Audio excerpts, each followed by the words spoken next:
John Revak on what you see, photographer's lens, what it looked like through the 1800s. We have some memorabilia out here that Cody brought and that I got. It's all dated 1800s. The Civil War stuff, the bottles, the maps, except for that one big map, that's 1700s. That's what Pennsylvania looked like before German was here, before anything was here. It's a map of the state. The beef sticks are for sale for a fundraiser for the building that we're doing. They're 2 for $5. 13 flavors. That's our commercial for the night. And some of the memorabilia that are here, you'll see there's coins over there from the 1870s.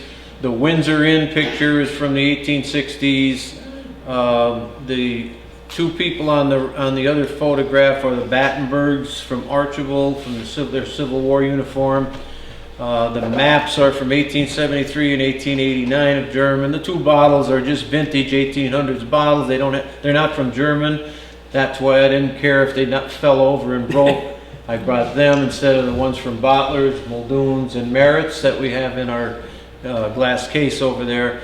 I was going to bring the glass from the glass company, which was the Laurel Cut Glass Company, but I hate taking that bowl out of the glass case for anything. So, especially with the weather and the ice, if I fell, the one-of-a-kind bowl that I have would be a pieces of one-of-a-kind bowl, and I'd have to glue it back together. So Cody brought some lanterns and some books that he has from the 1800s. He brought a map or two. You're in a church that was built in the 1800s. This was built in 1892.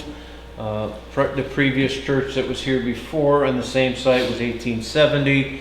Is when they purchased the land and finished the church in 1872. It was too small. They had to tear it down and rebuild this church in 1892. It was all built by the parishioners. Now I wish we had the small church, because now we have far fewer people. So if we had the smaller church, we'd be better off. We wouldn't have to heat it as much. But this beautiful church upstairs, and it's with stained glass windows and everything, was built by the parishioners. And John German, he's the one that burned the note on it. He paid the final payments on the building, and he also did the same thing for the Episcopal Church down the road. John German was also one of the first members of the Masons in German. He was the first mayor, or not the first mayor, but he was a mayor of German. Some of the other people that were involved in town were also on the first organization of the Masons, and they were on the first council in German. The S.D. Davis, who was right across the street, he had his pharmacy, opera hall, right on the corner in the next building up, Sumner Davis, and we have a lot of history on him. So you're in a historic area. Right down the road is Dulce Donum, which is the first meeting house back in the probably 50s, possibly 40s. Dulce Donum was the first schoolhouse, first meeting house, and later it became Messett's Hall. Our next presentation, hopefully next month, will be on the hotels in German. There was probably between 10 and 12 hotels, if not more. First one built was built by Louis Pizer, and it was called the 4 Mile Hotel. And then in 1866, he built the St. George Hotel, and the Windsor Inn was built in 1866 as Farmers Hotel. So that's what we'll be doing in the next month. So with that being said, I just wanted to show you this. I just purchased this. This is Harriet Beecher's Stowe, Uncle Tom's Cabin. I just picked this up at the auction, and there's no date in it, which surprised the heck out of me because it's not dated. And I went on eBay to search it, and with this cover, it's not on there. It's not on eBay. So every other Uncle Tom's Cabin is on there you can think of. It says, a lot of them say first editions, but I couldn't find one with this. So I have to search it a little bit more. With that being said, Mr. John Revak is going to entertain us for the evening. Okay, well, good evening, everybody. My name is John Revak. I have been a historian since I was a little kid. Loved history. I have a passion for photography especially. Even though I love history, I find it so hard to sit down with a history book. I prefer looking at photographs, and photographs to me are a great way of tracking changes over time. And that's what you're going to see tonight is what things existed back in the 1800s, how some things changed over the years. And as you see in the first picture, we have the Wizard of Id. I don't know, do we still have comics in the newspaper anymore? But as you can see, he's taking his picture of his feet, which we see so much on Facebook, people taking pictures of their feet. So what are we going to see today? The Three-Footed Boy from Carbondale, we're going to see today. The Borough of Rushdale. The Jesus Scaffolding. Now, I know we're in a church. This is not meant to be sacrilegious, and you will understand later when I show you see the picture. The Giant Carbondale Jenga game, and that's a picture of a Jenga game because I wasn't sure if everybody knew what a Jenga game was. You pull the pieces of wood out until it falls, and then you lose. We're going to do a little crime scene investigation, a little CSI. Is it a train wreck or not? We're gonna decide whether it is. Topless religious photos. Again, not what you're thinking. That is meant to be a clue as to identify that, because I'm going to ask you, do you recognize the building in that picture? And that is going to be your clue. If you build it, they will come. We're going to see things. Railroads tended to build things to get people to ride the railroad. In other words, they built parks, they built different things so that you would buy a ticket to get on the railroad. And the old Lackawanna River. You guys probably didn't realize there was an old Lackawanna River versus the one we have right now. Tools of the trade. You had these guys who took pictures in the 1800s. They had to develop them where they were. You couldn't. It's not like you could store the film. So they had these mini darkroom. The darkroom. And what you're seeing on the right, Thomas Johnson was the first. He took the first pictures of the Lackawanna Valley. 1860. He worked in the Lackawanna Valley. He took the earliest photos we see. That was his wagon. You're going to see the actual full picture of that later, but that was taken in Carbondale. Now, he was based in Scranton. All these photographers' wagons I've seen, I've never seen one with a horse or a mule or anything. I'm wondering if they actually pushed them all through the valley. I don't know. I've never been able to see one with any way of pulling it other than the... He's got two handles. Yeah, and it's a small cart. Yeah, exactly. It's a small cart. Some of our hosts today, these are photographers. Charles Cook was in Wilkes-Barre. Sturch was in Scranton. Johnson, again, he was the earliest Johnson was the earliest photographer in the Lackawanna Valley. Cook was the earliest photographer in Luzerne County. And my favorite photographer is Ludolf Hensel, very prolific photographer. Took photos all over northeastern Pennsylvania. He took more photos than any other photographer, and I have a large collection of his photographs. What you're seeing here is the different types of photos that we had in the 1800s. To the far left, you have the tin type. Actually, the photo is on a piece of tin. Next to it is, we're losing some of my, okay, I'll tell you what it says. The next small photo is what's called a carte de visite.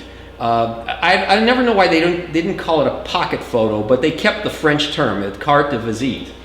Then you have the breaker is a cabinet card, and actually the cabinet card, this would be the equivalent of an 1800s television. This is a combination stereo viewer and large magnifying glass. So this is the wealthier families had the table model. The handheld model was what the poorer families had. So if you had a cabinet card, you would hold it up in front of the magnifying glass to get a better look at it. Right below the breaker is one of my Hensels of the D&H Canal in Honesdale, and you would put that on the stand and look through here and see the image in 3 dimensions. And then the far right picture, you have a group shot. We're going to see a closer picture of that later on. But many different varieties of pictures back then. Okay, we're going to start off with the Three-Footed Boy from Carbondale.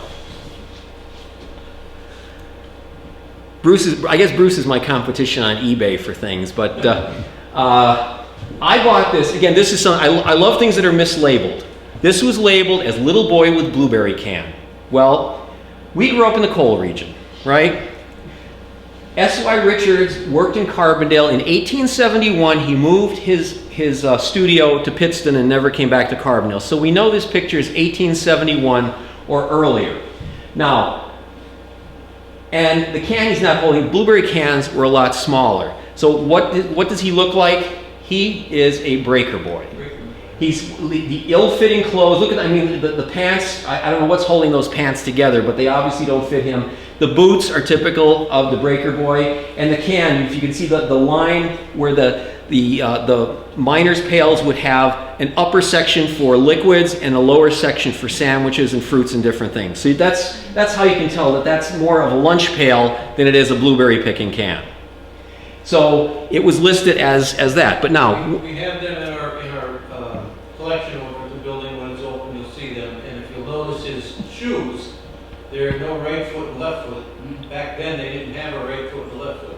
Well, we're going to get a close. Here, let me get a close up. See, this is where the three-footed boy comes in. You can see back in the 1800s, you had a much longer exposure on cameras. In other words, right now everything is so instantaneous, but back then, if the subject moved even a little bit, you got a blurred image. So I happened to be watching Antiques Roadshow one day, and they were showing something that they described as very rare. They had these three-legged stands that they would put on the floor. If you were taking pictures, well, if somebody is sitting, you don't need these obviously, but if you're taking a picture of somebody standing, you put the stand behind them, and there was a U-shaped bar that came down. You know, they could adjust the stand so the bar would come down onto their shoulders to keep them steady, to keep them, don't move. You know, you feel the bar there, don't move until the picture is. But again, it gave the impression of a third foot in the picture. So if you look at a lot of full-length pictures from the 1800s, you can pick that out. I've picked it out in a number of pictures, but this is one from my collection of the breaker boy in the 1870s. A lot of photographers, in this case Hensel and Church, they helped us out greatly, because a lot of times you don't know what you're looking for. You don't know what pictures are out there. These guys were smart enough to put for sale lists on the back of their pictures, so you know what they took pictures of. You have the one is views of Holly, so it shows all the photos he took of that. Here you have the Lehigh and Susquehanna Valley, Scranton and vicinity. And he did, let's see, Hensel did a Honesdale series, a Carbondale series, a Pittston series, multiple Scranton series, D&H Gravity series, a Pennsylvania Coal Company Gravity series. Very prolific photographer, but these lists make it a lot easier to find what you're looking for. Now here's a case, again, these are two Hensel stereo view. Well, again, this is not the stereo, it's one of the sides of the stereo view. But we had, when I say gravity railroad, does everybody know what we're talking about? Yes? No, people are not. Okay. So we had two gravity railroads in our area. We had the D&H, which ran from Carbondale to Honesdale to Oliphant in a circle. And then we had the Pennsylvania Coal Company, which ran from Pittston to Holly, taking coal up to the D&H Canal up in Holly. But Hensel took photos, like when he would do a series, like he did the series he did on the D&H Canal Company gravity, he did a series of 66 photos, 67, that were just of the gravity. But then in other groups that he did, like he did a group of Honesdale shots. Well, there's pictures of the gravity in that group that are not in the gravity group. There's also pictures of Carbondale with gravity photos that are not in the gravity group. So to get a full collection of all gravity photos, you have to get the set plus pieces from two other sets. And I mean, the man was in business to sell photographs, so he was very prolific. Now here's a case where he really screwed me up. And this is part of the D&H gravity set. This is Keen's Pond. You're familiar with Keen's Pond on the other side of Waymart? Okay, these are two pictures. These are two different views that Hensel took at different times. But because his description, his labeling on the back of his stereo views, you know, like he'll have a view that says Keen's Lake. Well, it is Keen's Lake, but he assigns it the same number. So even though you might get the 67 views that are in the one set, there might be variations within that set. So you still don't know whether you're getting them all. So when I found this and I said, wait a minute, I have an 1153 and it doesn't look like that.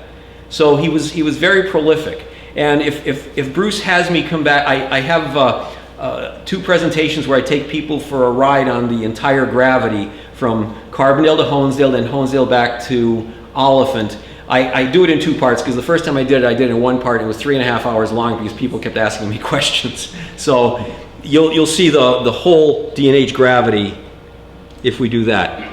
Now, time for some group shots. This is in my collection. Back then, nowadays people don't stay in jobs. My dad worked for the AMP for 42 years, right?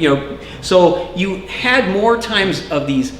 You had more of these group shots. Here are the Peter Kranz Brewery workers. The Peter Kranz Brewery was on South Church Street in Carbondale, and Peter Kranz is the guy in the bowler hat next to the keg. He died in 1899, so we know this is pre-1899. Actually, this is the office photo. This is from the brewery. I got it through someone who got it out of the brewery. But group shots were a popular thing back then. I mean, I have some of Gentech. Well, it wasn't called Gentex at the time. It was the Empire Silk Company and Klotz Throwing Company. Here we have at plane number 4 at the Racket Brook Breaker. Now, if you are going up Canaan Street in Carbondale and you come to where the turn is into White's Crossing to get to the White's Crossing Sport Shop, around that intersection was where the Racket Brook Breaker was. And this must have been taken at the beginning of the shift because everybody's got a clean face. But unfortunately, and this is what Bruce probably sees this on a lot of pictures, you get a lot of group shots, and what's not on the back? No names. I harp on people all the time. Your family pictures or whatever, put names on pictures, because what you remember now, somebody else is not going to know about sometime in the future. These are two of my favorites. The Keystone View Company. Actually, these are no longer mine. I sold them to a young man in the front row. Because I'm to the point, I'm 66 years old. I'm gonna, at some point in time, you have to pass things on to the next generation. But Keystone View Company was one of the largest stereo view companies in the United States, and they went all over the world taking pictures. Well, around 1900, they came to Scranton to take a whole group of shots of the anthracite coal mining industry. Sadly, they didn't identify what breakers, like there's a number of breaker shots, didn't identify specific breakers. They just said anthracite coal breaker, Scranton, Pennsylvania. But what I love about these 2 shots, I call these the propaganda shots, okay? Shot on the left, the breaker boy. What do we always hear about breaker boys? What a hard life it was. The breaker boys had it tough. I mean, they couldn't go to school, they had to go to work. It was a terribly hard job, yet he's smiling. Breaker boy is smiling. Why would you, the breaker boy is smiling. You guys, and you can't answer anything because you've seen my presentations. But why is he smiling? No. No. Come on, look at the picture. I always tell people, look. He's got crutches. He's not working. He's not working. They dirtied his face up for the picture, and he's smiling because I'm not working. I'm getting my picture taken. Because the breaker boys in the background, they have their legs. If I remember correctly, the breaker boys would help push the coal down the chutes because the breakers ran by gravity. There was no conveyor belts or anything. So a breaker boy with a bad leg, or he might even be missing a leg. He's not going to be working, so he's smiling. Now, in the picture, in the right, what's a better playground for little kids than a coal mine operation? You put the girls in the little white dresses, because there's nothing dirty about a coal mine operation. There's 3 little boys sitting on top of the coal car. How they got up there, they are too small to climb up there themselves. Somebody put them up there. So it's a staged photograph. It's like, hey, we want to show the coal mine operation as a friendly place, friendly for children. So that's why I call these the propaganda shots. Yes, sir? The one thing I noticed too just now is the guys stand up on the top, and you would notice they probably wouldn't let the kids up on that coal car. Would be chasing them out of the... Yeah. And that's a good point, because the reason I love photographs so much, and I spend hours looking at my photographs. I always seem to find something new, and for all the years I had that, I never noticed him. I just noticed it. See, that's what's fun about photographs. You know, they always say a photograph is worth 10,000 words, and that's why I'm not a big fan of history books, because I think people who write history books get paid by the adjective sometimes, because it's like, this is magnificent. No, tell me the details. Tell me the details. That's what's important to me. And this is what, you saw earlier, this is Thomas Johnson. Again, he worked in Scranton in the 1860s. Earliest photographer in the Scranton area that I know of. If there's another one, I haven't found him. Because now, photography was invented in 1833. So, you know, if anybody worked between 1833 and 1860, it's a mystery to me. He did a series in 1860. The Gravity Railroad was working on an expansion. The management team out of the main office, the Delaware and Hudson Canal Company offices, was coming to our area to scope out what was happening. And Johnson did, a lot of companies do what's called an industrial pamphlet. In other words, they're trying to promote the area, they're trying to show you this is what's in the area. The Johnson photographs, I've been trying to get Johnson photographs for years. They go for a fortune when they come up for sale. These happen to be copies I got from a photographer's family. But what I want you to notice is, you see on the top of the hill the plume of smoke? And then you see another plume of smoke a little bit to the left? And it's hard to see, but there is a third one up there. Those are the engine houses from the Gravity Railroad. So you have the top of plane number 1 as you're leaving Carbondale. That's the building that had the steam engine that drew the coal cars up the hill and then were let down the other side. He did, like I said, he did from Honesdale through Waymart, through Carbondale, and down the Lackawanna Valley. There are breaker photos. Again, I haven't been able to get my hands on any of them. But here, again, continuing in Carbondale. Now, when people see this, they immediately say, Ben Mar. No. Ben Mar has 6 windows. There's only 4 windows on this. Ben Mar had a ramp up to the end. You had to walk up to the entrance, right? This is ground level. At one time, and again, I hate to keep promoting my other presentations, Bruce, but in another presentation I show you, the D&H actually had 2 full-size, there were actually 2 Ben Mars side by side, 6 windows across, because that was the main office of the Delaware and Hudson Railroad. This is, again, in the 1800s. You see the gravity shops in the back. This is 1860, and it's only 4 windows across. Now, what I don't know is, and I'm not a construction guy, did they tear this down to build the larger version of it, or did they expand it? Because I used to go up to the Ben Mar, again, I think the Ben Mar is the second building that was built, because again, it's got a ramp up where this is ground level. But again, people immediately say, oh, it's the Ben Mar. Then we have Carbondale, the original Carbondale City Hall, and the original St. Rose Church. St. Rose Church has changed. Again, I love how photographs show you how things changed. I actually approached the Lackawanna Historical Society years ago, and they dismissed my idea when we got to the year 2000, because we always look for old stuff, right? We forget that the current time we're in, where is it being recorded? So I said to them, why don't we go through all the towns in Lackawanna Valley, and even if we just do Main Street and take a series of photographs, here's Main Street German, here's Main Street Carbondale, and say in the year 2000, this is what Main Street looked like. In 2010, do it again. 2020, do it again. And again, now that you can put everything on a little hard drive, it's not hard to keep. But that way you have a photographic history of the changes in the area. You also have the other church on the right there. I think that's the Oh yeah, the Trinity. The Baptist church. I think. and that is not the same steeple, right? That's the steeple. Church. A different church entirely. If that's 1860, because that burned down. Oh, this is the one. Oh, I thought they just took the steeple. No, that burned down at one point. Thank you. Again, Charles Cook, the earliest photographer in Luzerne County. And this is one of the photos in my collection.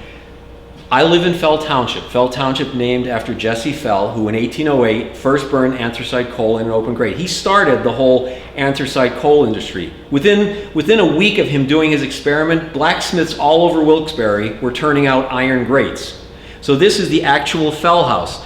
Now, in 1969, people in Wilkes-Barre were all up in arms because when this building actually burned in the 1880s. They built another brick building there that was eventually bought out by Wilkes-Barre General Hospital, and they tore it down. And everybody was in uproar that they were tearing down the Fell house. No, the original Fell house burned long before that building was there. And this is a closer shot of it. And this is the only copy of this I've ever been able to find. This is the actual fireplace and grate that Jesse Fell burned the anthracite coal. This is an interior shot of the Fell house. I've never found another one. I found other photos of the outside of the Fell house, but this is the only interior shot. And ironically, you've got the coal stove there, which the coal stove wouldn't exist if it wasn't for the grate and the fireplace. And that's a closer shot of it. We were in the Wyoming Valley, all the way up here. When you hear Wyoming Valley, you think of Wyoming down south, Pittston and down that way. This was all called the Wyoming Valley at one time. Now, I want to tell you a little quick sidebar on this. I think it's funny, and this is where historical societies go awry. When they built that new Fell House Hotel, they built a mantle, and they actually had another grate made. They didn't want to use the original grate because the original grate had tremendous historical value. So before they tore down the new Fell House, they removed the mantle, removed the grate, and they moved it over to the Wyoming Valley Historical and Geological Society. So I have worked up the street from them, and every year in this new Fell house, they burned some anthracite coal to commemorate the burning of anthracite coal. So I went to see the director, and I said, I live in Fell Township. Can I see the grate where Jesse Fell? He said, well, that's a problem. I said, why? It's not like the glass thing. I can't break the grate. He said, well, when they brought the new grate over from the Fell house that they used every year for the ceremonial burning, they put them together, didn't label them. Over time, they didn't know which one was which. And because they both had coal residue, they were both used in fire, they didn't know, they had two of them and didn't know which one was the right one. That's where things go awry. Always label things. I said, you gotta be kidding me.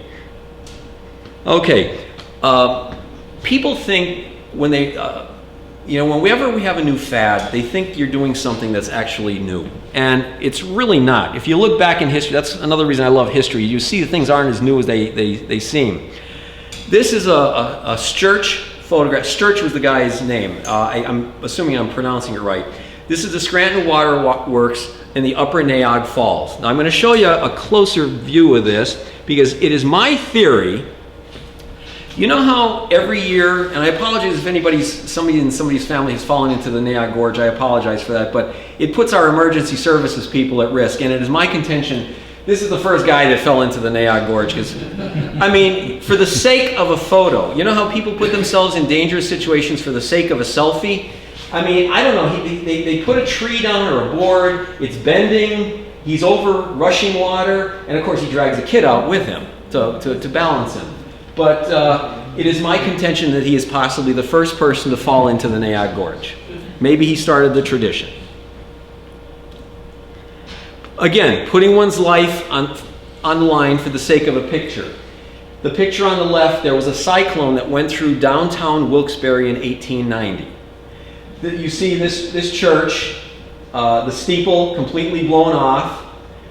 Nowadays, if you have a dangerous situation like this, what's the first thing that goes up? The yellow tape, right? Not then. There are people up in the top steeple. There's people in the windows, 2 windows, there's people standing down. Well, these people aren't in that much danger. But the people on the top amaze me. But for the sake of a photo, let's get people up there for the sake of a photo. The picture on the right, on the Gravity Railroad, like I said, if you build it, they will come. They built a park up at Farview Park, and they had 200-foot towers. And supposedly you could see 4 states. I don't know how they could prove that you could see Connecticut from up there, but that was the claim. It was Pennsylvania, New Jersey, New York, and Connecticut. There's a guy standing on the roof for the sake of a picture. I mean, again, this is a lawyer's dream, but I don't know how he got up there, well, I'm assuming that's a flagpole because you did not have radio in the 1800s. Again, pictures for the sake. Oh, here we go. Topless religious photos ahead. Again, it's meant to be a clue.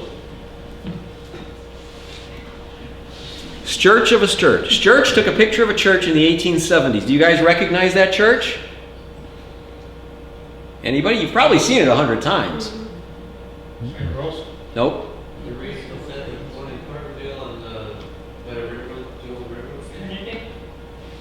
The what? The Trinity Church in Carver. No. Presbyterian? St. Luke's, Wyoming Avenue in Scranton. The main road there where the parades all goes. That's what I'm saying. If you've ever been down Wyoming Avenue, you've been by that church. But again, you have, when they first built the church, I guess they did not have enough money to complete the steeple. And then you have the church house next door also. Actually, I have another photograph where the church house was. I have a picture of St. Luke's Church, and right next to it there is a little greenhouse with a big sign that the guy is selling seeds. So there was a greenhouse with a guy selling seeds right next to St. Luke's Church in Scranton. Second one, you're 0 for 1. This is your chance to even out. Church of another church. Do you recognize this church? Topless religious photos. Anybody? Bueller? No. Nobody? Bruce? Oh, you guys are gonna be. St. Peter's Cathedral in Scranton. Look at the change between if you knocked on the door in the left-hand picture, Bishop O'Hara, the first bishop of Scranton, would come and meet you. But look at, this is why I love photography. You can track those changes over time. You've been by, I'm assuming you've been by that church. I've been by it probably 1,000 times. But again, people don't recognize it in the 1870s when it was first built. Now, the Jesus construction in Honesdale in the 1860s, again, my disclaimer, I'm not trying to be sacrilegious. And I'm not trying to be funny here, but I cannot figure out how this was done without it being a miracle. And I've shown this to engineers, and people have had all kind of ideas which I've so far been able to prove wrong. You guys are putting stone on the side of the Historical Society. What do you got outside to stand on? Scaffolding. When you put scaffolding up, where do you start? The bottom. Bottom, and you move up, right? Okay. I'm amazed at this. I don't know if you guys will be, but I'm amazed at this. This is the first Presbyterian church in Honesdale in the 1860s. How was this done? People have said, this one lady said, maybe they dropped it down from above. There were no helicopters in the 1860s. You cannot put a board out in midair and it stay there. You see there's scaffolding much lower, but in this area between, and I've been to this church because people have, when I've done this at other presentations, they've said, there's probably a ladder or some kind of structure on the back of the steeple.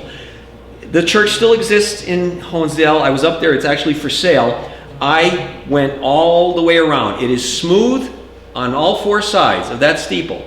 I am amazed. There's 2 guys standing up there with the weather vane. I don't know how this was done. I've had suggestions. Because the tower is wider at the base than at the top, as you build your scaffolding platform smaller, you can build it up that way. Right, but how did they start building it? How did you start? How do you start halfway up and start building it up? What is holding it? It's what? You start at the bottom and jack it up. They build the base of the steeple, and that's as they kick it up and keep building these steeples till they get. But what's holding it, I mean, you see there's a gap on the bottom one. I mean, the scaffolding is not against the steeple. Well, not that you can see from the picture. Well, like I said, there's that, you can see the sky through the one. I'm just saying, this picture is always amazing. When I saw this on eBay, I had to have this. I don't normally collect Honesdale, but I'm like, I love this picture. Okay, we're going to head downtown Scranton with Sturch, Beckwith, and Hensel. This is the Lackawanna House, which was on Lackawanna Avenue. Okay, this is in the 1870s. Now, I don't think Cody and Roman, you guys couldn't have shopped in Samter's, could you? No. Okay, Samter's, it was on the other end of the block, not originally. Samter's was in the first floor of the Lackawanna House in the 1870s. That's where it started before they built the Samter's building at the other end of the block. And I'm thankful that different photographers took the same picture at different times, so we get that tracking over time. So we have the Lackawanna Valley House, the Sturch photo. Now this is something that I haven't been able to verify because somebody wrote on the back of this photo, July of 1873. Beckwith was another photographer, worked in our area. He only worked for those 10 years. Now 1870, I mean, that is a lot of construction to happen in a short period of time. So I'm questioning whether the 1873 was maybe the day that somebody visited Scranton, not the day that, you know, it was built. But you can see the change. I mean, this is, again, thank goodness the two photographers stood in the same spot, took the same picture, but years apart. And we're going to see other examples of that. This is the picture I put on people who are,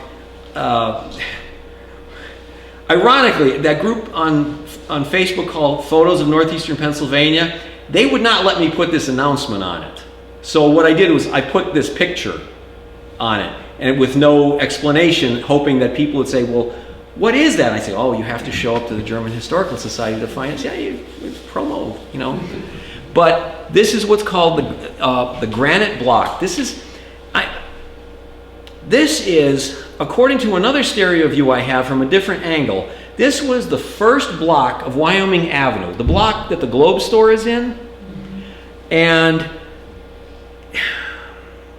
I'm not sure which side of it, because the Globe store started in 1883, but I don't know if it was as big as it was.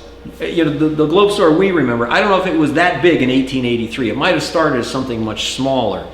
But in the left photo, that was a bank. That first structure was a bank. In the right photo, that was the headquarters of the Scranton Republican newspaper.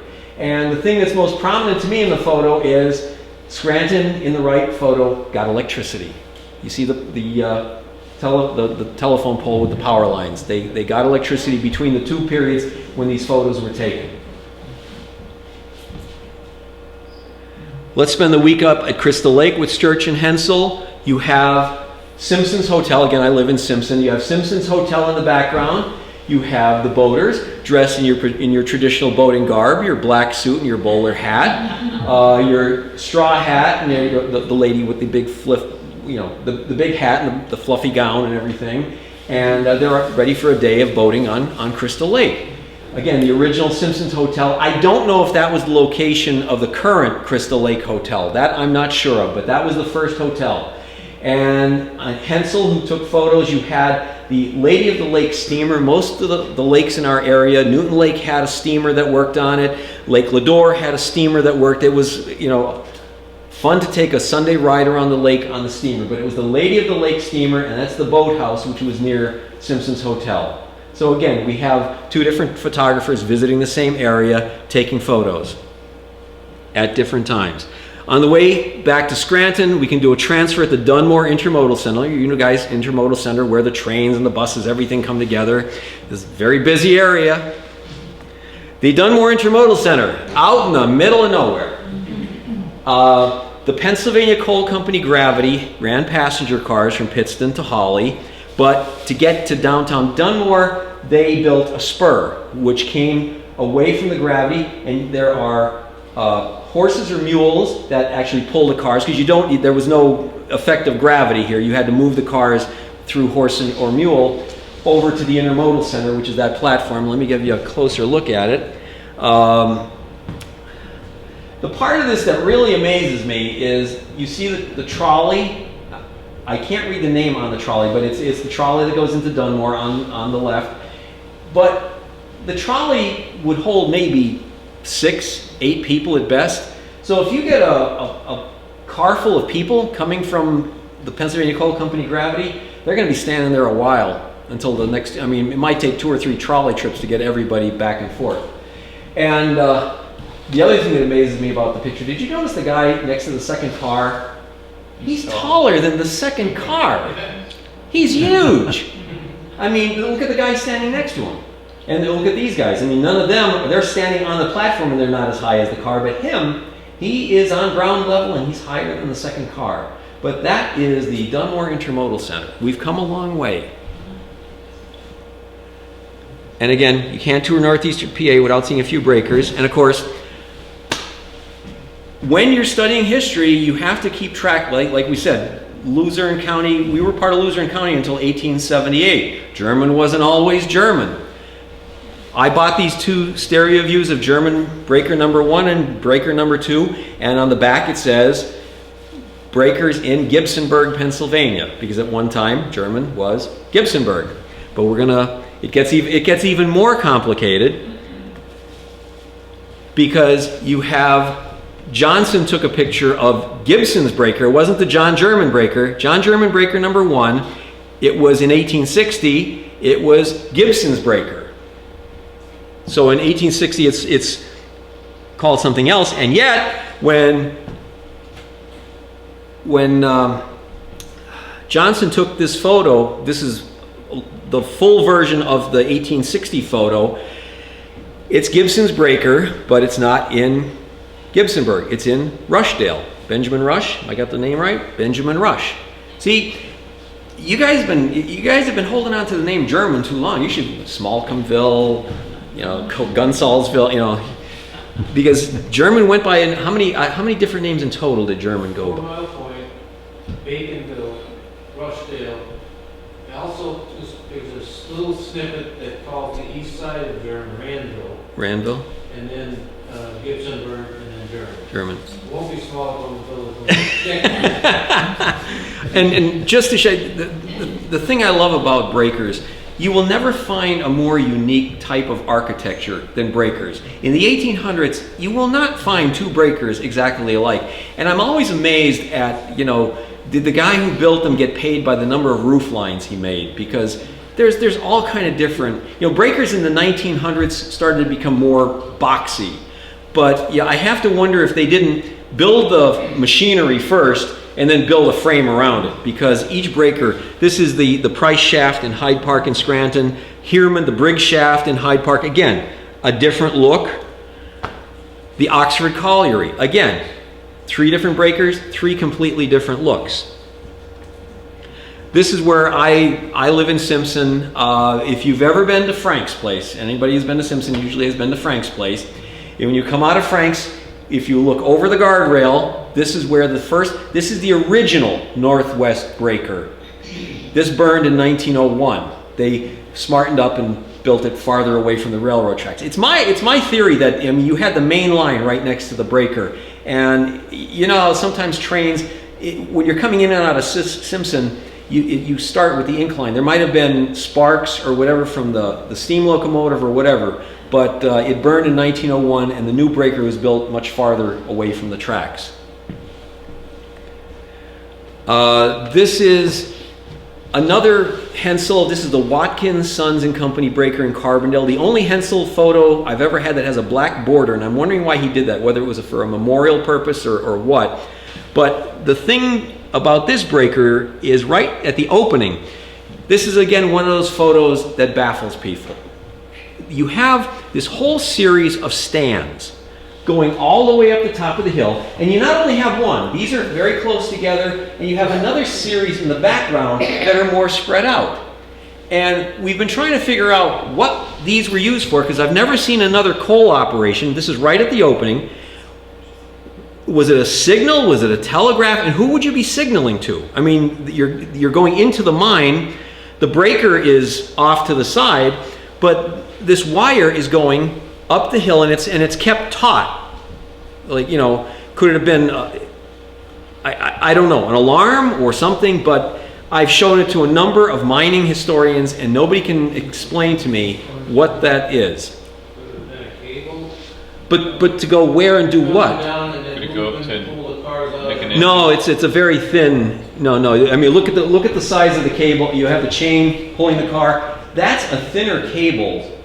It could have been like, you know, the gravity used stakes in the ground and wires to, you know, use bells to signal, you know, to pull the cars up. But I mean, it's going to the top of the hill. I mean, the mine is going in, and that's going. You see how far up it goes, all the way to the top, and there's nothing up there. So again, one of the other mysteries. Okay, now we're going to do a little crime scene investigation. You guys feeling analytical? You can. Let's see. Where's my? I got to have my notes so I don't give it away too soon. Okay. A lot of times history is solving mysteries.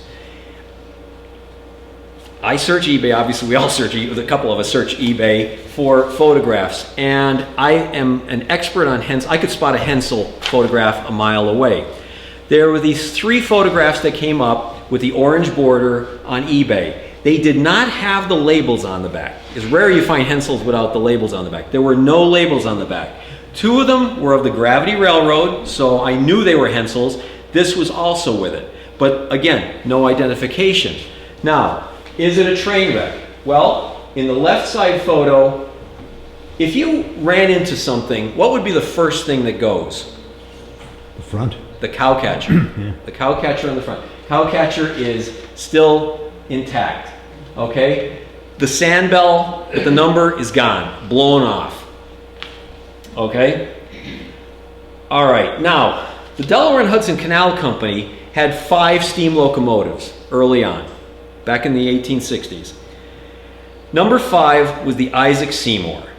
Okay? The number 5 had a 440 configuration. Locomotives are configured by their wheel numbers, you know, the 4 lead wheels, the 4 drive wheels, and no wheel under the cab.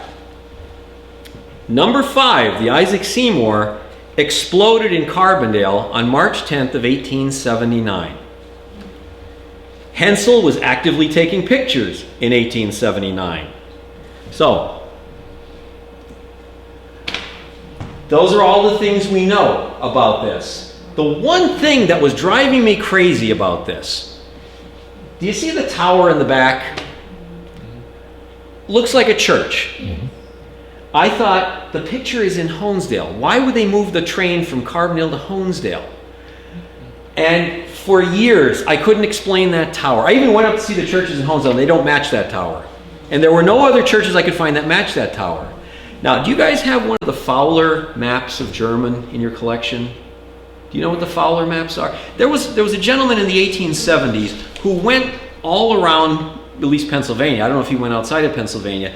He drew these maps, which are, he would draw like what buildings were where. He didn't draw them exactly, but like if something was a 2-story building, he drew it with 2 stories. If it was a church, he drew it in the church. I don't have a picture of one. I'm sorry, I should have. I forgot to put one into the presentation. But he did these pictures, and he did Carbondale in 1873, which was the early years of the D&H yards.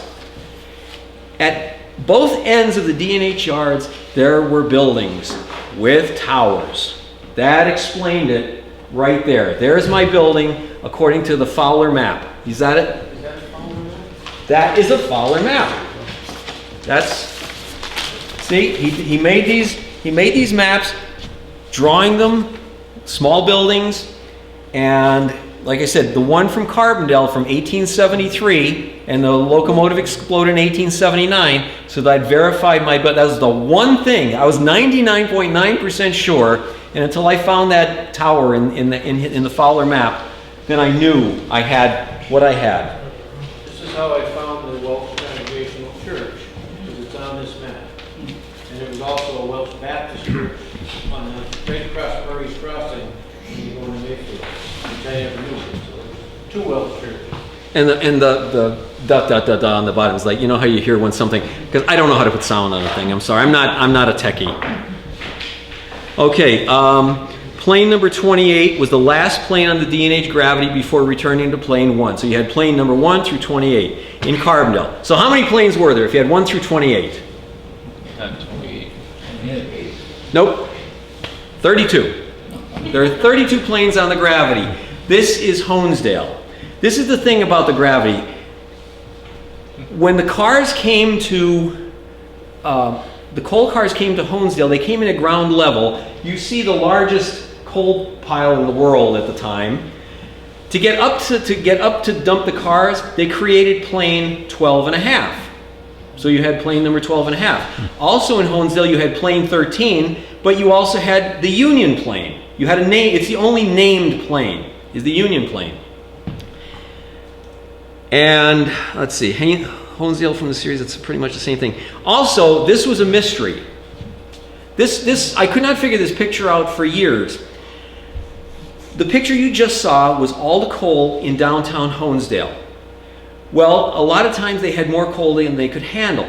So what they had to do was, in the area opposite where the Wayne Memorial Hospital is, they built a whole nother series of coal pockets. But to access those coal pockets, they had to haul the coal cars back up plane 13, go beyond it, and then, again, you'll see this, I have maps of this in my other presentation. But they created other planes they created 2 planes to get down to this level so they could dump the coal again.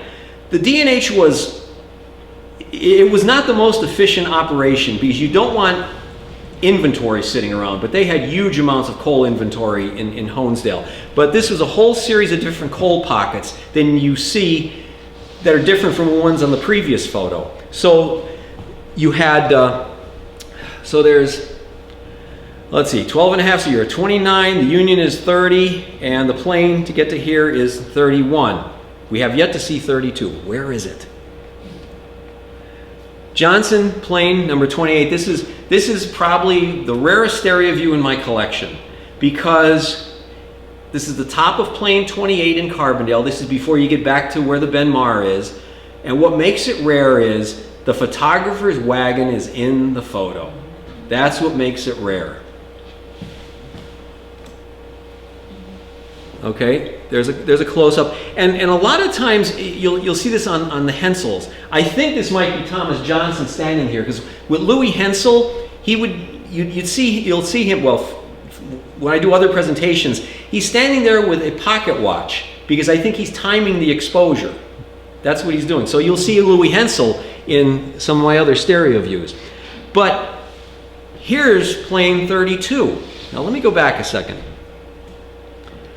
You have the track in front of you, in front of where he's standing, is the coal cars coming from Oliphant, German, whatever, to the top of the hill there. You see the coal cars that are going to go around, over the trestle to plane number 1 and then on to Honesdale.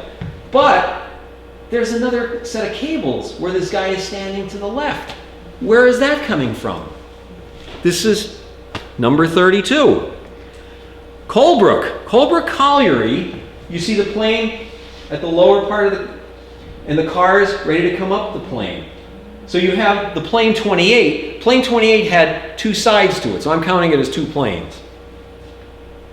Artistic license? It's artistic license. But again, and here you see the large trestle going over to plane number 1. There was a lot of activity, obviously, in the 1800s in Carbondale. And this is one of the few shots. I got this out of an engineering magazine. They came in 1895 to take pictures. This is the only photo I've ever come across that shows the engine houses for the D&H Gravity. I'm assuming the Pennsylvania Gravity used something similar. The large drum with the cable drew the cars up the hill. The stationary engines provided the power for the drums, but it was an amazing operation they had. Oh, the old Lackawanna River. What makes it the old Lackawanna River? Okay, up where I live in Simpson, The Lackawanna River runs parallel to Main Street. Didn't always. Ran around to the other side, a big sweeping turn to the other side of the valley. Same with Carbondale. Okay? When you go through Carbondale, and I don't know if you've ever I notice everything around me, but the river has stone block sides. Stone block sides don't appear in nature. They've got to be put there. They redug the river in Simpson, which I'm assuming they also did in Carbondale, because you don't have a big sweeping turn like that. What you're looking at is the area around where River Street would be currently, but they moved the river in Simpson and Carbondale to accommodate, well, in Simpson it was to accommodate the D&H yards. You can't, I mean, I think the D&H yards at one time had 34, 35 tracks across. You can't have a river running through the middle of that. It's much easier, dig a new river on this side of the valley, take out the curve, fill it in, and now you can have your rail yard. And what is the Carbondale Jenga game? Remember what a Jenga game is. If you go up on the rail trail behind the Ben Mar, the D&H rail trail, this is exactly where you're walking, where you see these stacks of lumber. But these stacks of lumber amaze me. I mean, they didn't have cranes back then, and look at the size of these stacks of lumber. I mean, how did they work that operation? Again, they're higher than the rail cars that you see in the distance. And if you look, there's a little bridge there. That would be Bridge 1909. If you've ever, again, walked on the trail, you see the 1909 bridge. And by the way, that's not the year it was made. That was the number of the bridge, because they had to sequentially number them down the valley. So you have this whole lumbering operation, the Lackawanna River to the left, and I mean, right now you would never know that all this activity happened in what is the rail trail.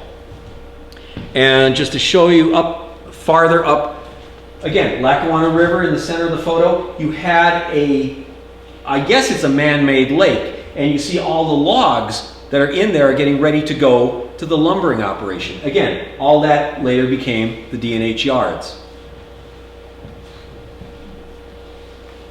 If you build it, they will come. I mentioned this earlier. The D&H Gravity, when they started passenger service, they created a park at Farview. They put up 2 100-foot towers. They had a baseball field. They had a running track. They had picnic grounds, and they had the Farview Station. I mean, the Farview Station was not a destination because there was nothing else there except the park. So the only reason for you to go there is for a day out. And if you wanted your picture taken, you could get a tintype. They had a photographic studio in the station. Now, here's something I was arguing with a friend about. If you ever see if you ever see another tintype and they have letters on, like I saw one of Scranton baseball players. When you do a tintype, everything gets reversed. So Scranton appears in reverse order on the other picture. Farview on the painting, you see they wrote Farview, the painting of the station, is correct. And I said, well, they must have made a painting and painted Farview in reverse so that it would appear the right way. He said, no. What they did was they took a tintype and then they took another tintype of that tintype. I said, that's ridiculous. You're doing double work. It's much easier to paint one painting backwards than it is to do. He argues with me to this day about this, but you can believe what you want. I'm going to go with they did a painting with Farview in reverse so that it would appear that way. This is one of my favorite pictures on the D&H Gravity Railroad. This is the only part of the Gravity in Fell Township. This is Shepherd's Crook, and the reason I love this, especially to show to kids, I usually ask the kids, have you been on a roller coaster? Right? When you're on a roller coaster, you're strapped in, bar comes down, you're safe as you would be in your mother's arms, right? This is an open air passenger car on the D&H Gravity. You see any belts? No. See any front to the car? No. Pretty much you're out there. Now again, I don't have it in this presentation, but in another presentation, because somebody questioned me, they said, no, that's a work car. You would never put passengers on that. I have in another presentation, I have pictures of passengers getting on in Waymart to go to a picnic up in Farview. So these were open air passenger cars. And riding the Gravity must have been quite an experience. It must be the closest thing to flying for these people. Through Carbondale, you rode over a giant trestle. In Archibald, you had trestles. The gravity crossed the Lackawanna River many times. So you crossed the Lackawanna River twice in Archibald. You crossed it twice in Peckville. In Waymart, you had trestles. In Carbondale, you had trestles. It had to be the closest thing to flying these people could experience. Here you are on the gravity trestle looking over at the O&W trestle. So if you rode the O&W, you rode up in the air over Carbondale. And if you rode the gravity, you rode up in the air over Carbondale. This had to be between 1890 and 1899 because the O&W Scranton Division started in 1890. Gravity shut down in 1899. Back to Scranton. One of my, again, it's sad to say an explosion is a favorite picture of yours. And this is, the photographer was Henry Frey. He was standing in his studio, which was across the street from where, if you want to talk about opportunistic, he's standing in his studio, building across the street explodes in a gas explosion. It was a bank. Now, banks you usually think of are these very solid buildings, you know, stone, concrete. There's a picture of the horse-drawn fire equipment, which there was probably no fire. It was probably when the gas exploded, it just blew everything apart. But the thing that, again, there's always something about these pictures I find that amazes me. Bank building blew up, 3 floors, gone, right? That painting never moved. It's not even crooked on the wall. That is amazing to me. How does that happen? The building is gone. You think the painting would fly off and be 2 blocks away, and yet the buildings next to them, untouched. So it's the little things. Again, I look for everything in my photos, and this is when photo history goes awry. This is, again, museums. I shake my head sometimes with museums.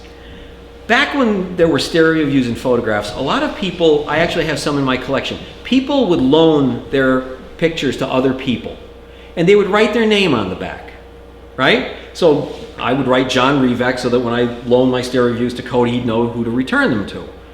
Not that I'd ever see him again, but I'm just kidding. So in the Getty Museum, this very rare photograph of the D&H Gravity is in the Getty Museum in San Francisco.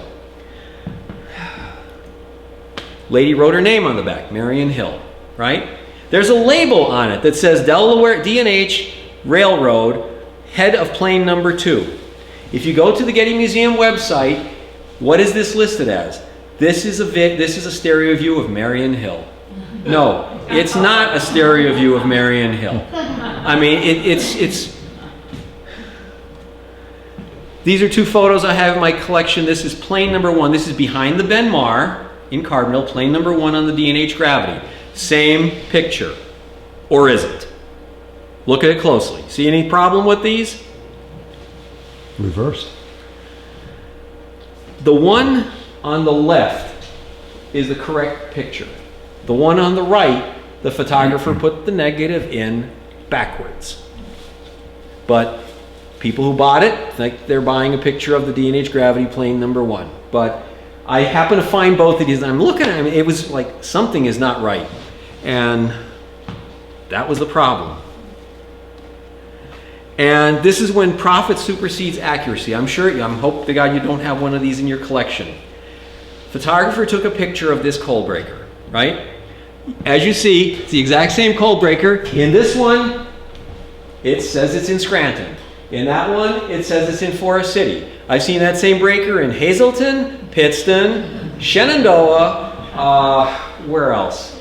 I've seen it. In other words, the photographer took a picture, prints, and just, this is where history, again, goes awry, because nobody really knows where this breaker is. Unless you find a different photo, a more original photo of this photo that's not one of these postcards. Because these postcards, the guy is just printing different towns on it. So that is when it goes awry. And thank you for attending.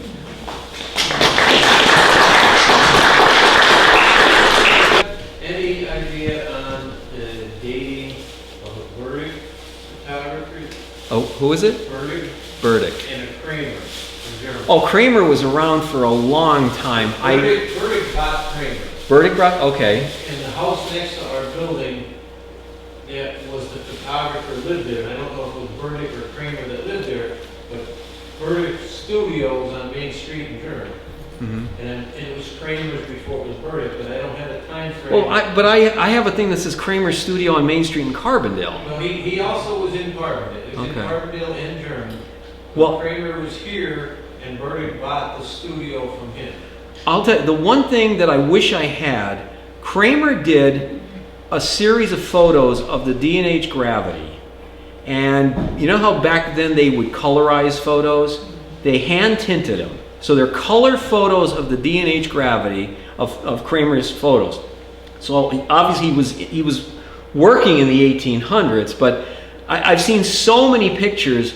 Well, I mean, high school pictures, you know, of Fell Height. I mean, the photographer is Kramer. I mean, I don't know how much or what years he operated. I mean, the guys I showed you, Sturch bought out Johnson. So Johnson was early 1860s. Sturch bought him out, and then I think Henry Frey bought out Heerman. I mean, I've been able to track the Scranton photographers easier than I've been able to track the Carbondale. Like I said, the one guy, Richards, was here till 1871. Then he moved to Pittston. Him I've been able to track, but Kramer, he's a big mystery to me. I don't know what years he worked. So. Any questions Okay. for John? Anybody have any questions? Good. Thank you for the turnout. I mean, when I called Cody when I left my house, I'm like, do you think people are going to come out in this weather?